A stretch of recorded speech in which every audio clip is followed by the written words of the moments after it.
I am Grix, among other things, and Steve Donoghue has been wondering about what is AuthorTube?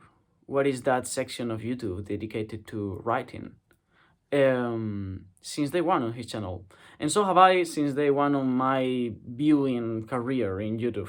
Since as a viewer, one of the very first things that I searched for was videos on writing, and what I found is the same thing that he did, which is people selling you writing courses, and often people that are not even authors themselves or not authors of anything that one should be proud of. Presenting to others. That left aside, very recently he decided to make his own writing group. Probably the most significant effort that he's made so far in changing AuthorTube into a reality, a writing community, which I'm all for. But he made a terrible mistake yet again. He did a live stream about writing without me, and I missed the live stream, but I am here to talk about some of the one very specific topic that came out at the very beginning. He, which is very unlikely on his case, has been struggling to start his own writing challenge, which you should all join, in which you write 1,000 words every day for 2 months, which should amount to 60,000 words. But the final goal, he stresses very conveniently for his own case, shouldn't be to arrive at 60,000 words. It should be to write every day 1,000 words from whenever you start. Many of us have broken some of those rules. I much rather aim for the 60,000 words at the end than aim for the 1,000 words at every single day, since my life is very unstable. I wrote half of the 7,000 words that I've written so far in one day, and then I wrote every other part in smaller bits. But yeah, that left aside, he finally came out with an idea, and that's why he made this video, this live stream, that I will also link in the description, talking about what this idea is, and not so much about the idea itself, but about his own arrival at this idea. And it's because a friend of his a long time ago talked about something that is often, like, I feel like many people talks about, but very few people actually lives by, which is writing sincerely, with honesty, like writing what you feel, what you actually want to read, as opposed to whatever you think will sell in the market, whatever you think will outlive you. And he tries to work around the many theological concepts or terms associated with the idea of truth in writing, because there is this sort of a confrontative two views that he's trying to balance, find an equilibrium between, like, writing is indeed lying in the sense of, like, you are telling an anecdote that never happened. That's at least how I started writing, by lying on anecdotes that I had as a kid, as a very young kid, telling my father that, like, I had a fight on the school, and I suddenly realized that I had superpowers, something like that. So in a very literal sense, a book is a lie. But and this is the theological part, the part that he's sort of, like, very uncomfortable talking about, since he's made so many videos criticizing and stigmatizing Dubros, is that if you look deeper into any good book, it's actually truer because of this lie. There's a quote somewhere there from someone that says something like, politicians lie to lie and artists lie to tell the truth, or something like that. I don't remember it because I do know that quote through V for Vendetta, not through the actual author. So I'm just I'll pass a curtain and go into the next point that I'm trying to make here, which, if I'm lucky, I haven't lost the train of thought. No, I haven't. So yeah, there is these two things, right? And one of them might sound a little bit like romantic, and he is very careful to escape of any romanticism in when it comes to talking about writing. He wants it to be something very grounded and palpable, and because the whole point is to approach it as what it is. Sit down and write 1,000 words, right? But it is true that there is such a thing as truth in writing and untruth, and the untruth tends to be kind of empty. I myself, although I have been writing for a long time and for a while, I had especially poetry books in plural ready. I never published them because I didn't feel like they were true enough, because I had been performing for an audience for long enough that I was way more focused on satisfying an audience than on saying whatever I wanted to say. I did talk about it a little bit superficially on previous videos, but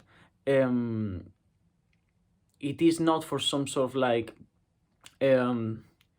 more pompous theological or evangelical, as he said, desire to transcend through my writing or through any sort of like belief on writing having a supernatural power. It's just the fact that honesty comes through in writing, and that if you are going to write anything, and this is a point that I'm going to stress over and over and over in this channel and in this video specifically, if you're going to write anything, if you're going to write one book, it might as well be your own.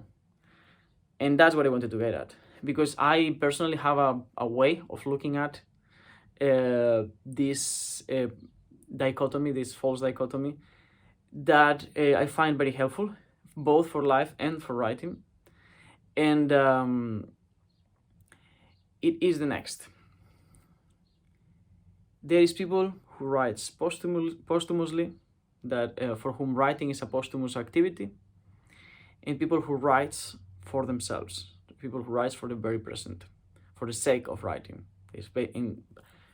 In other words, you can either take the blue pill or the red pill, the blue pen or the red pen.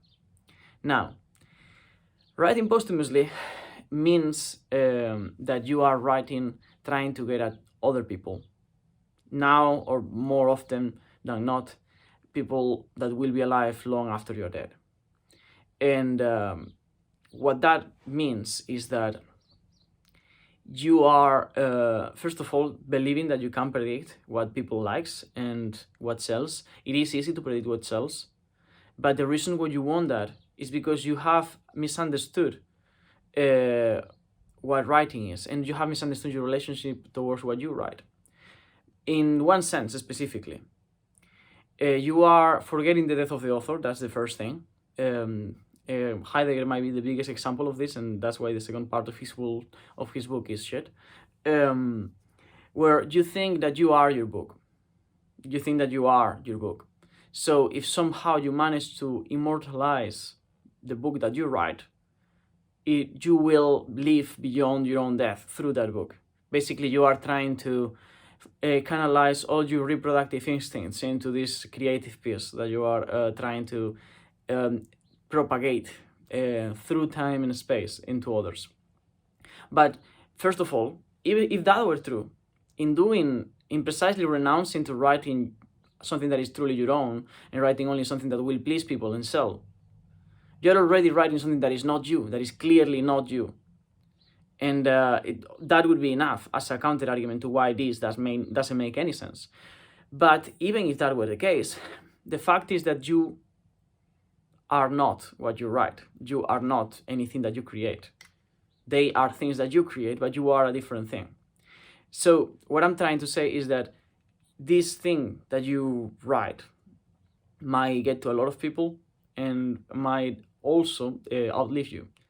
But it will outlive you as a separate thing. I feel like often I hear people say something like, so how do you account for the death of the author, for the separation between writer and author, writer and the piece, the book?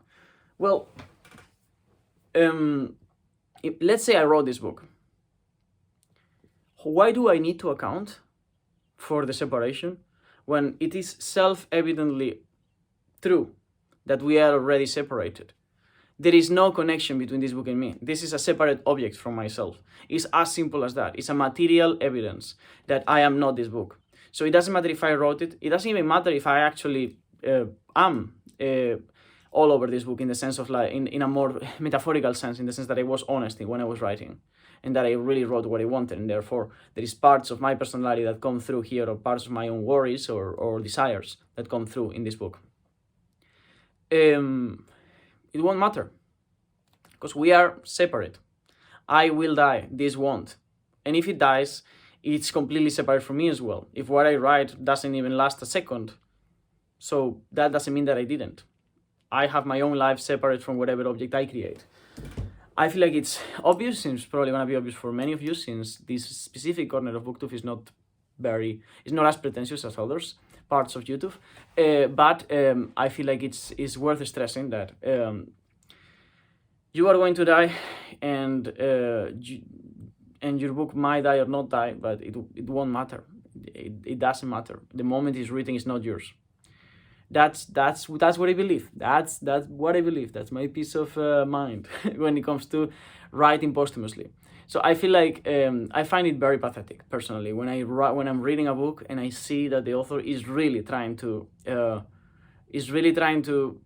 survive through his book. Is really trying to outlive himself in a ontological sense, and the other.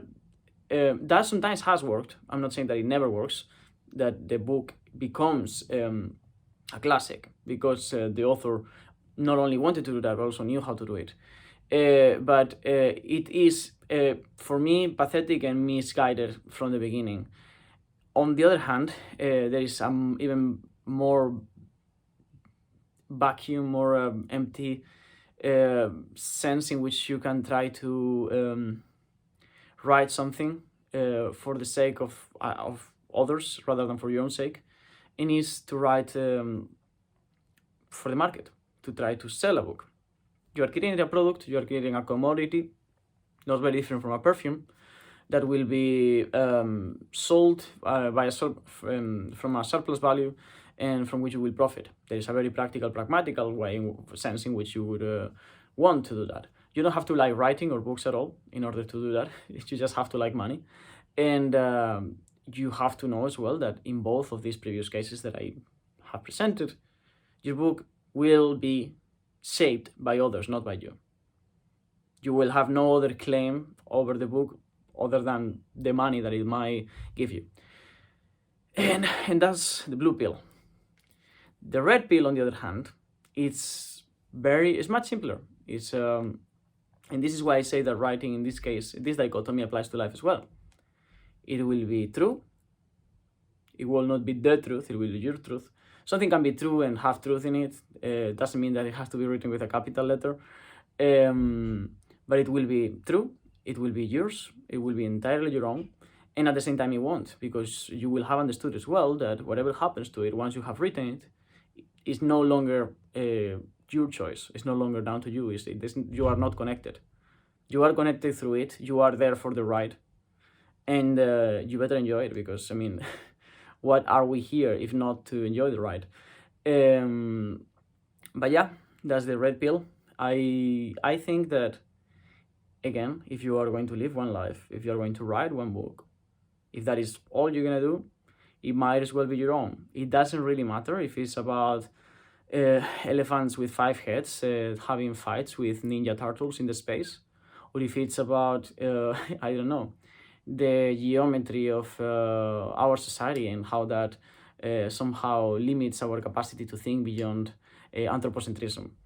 It doesn't really matter. One thing won't transcend more than the other in a grand scale, and also it won't transcend beyond the connection or disconnection that you might have with the thing you wrote. You are not the same thing, yet you can either enjoy that thing and feel good about what you wrote and impregnate it with your essence, not in a theological sense. Again, I'm always very careful with the words I use when I make a response to Steve, but impregnate with your being and feel like you did something, or impregnated with every other expectation and desire dictated by others in order to profit. I mean, wanting money is not a problem. Wanting approbation or attention is also not a problem. You all know I do like attention, but I think this is the way to go.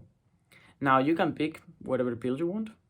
You can take the red pill, you can take the blue pill, you can write for others, and probably most likely, almost without a shadow of a doubt, write a shit book that might or might not sell, but it will be a shit book. Or since you are in booktube and you do care about books and about writing and reading, or at least about reading, and if you happen to have arrived here through AuthorTube, then you do care about writing, then write well. Just like as you care about anything else, do it well. So yeah, that's my peace of mind. It's a very simple dichotomy that it shouldn't be, and based on self-evident observable facts about reality. So I once again have provided axioms. Now you just left to receive. Please do let me know if you disagree with anything I said, if you have a different view, if this dichotomy sounds useful, if you think there is a third variable that I didn't think of.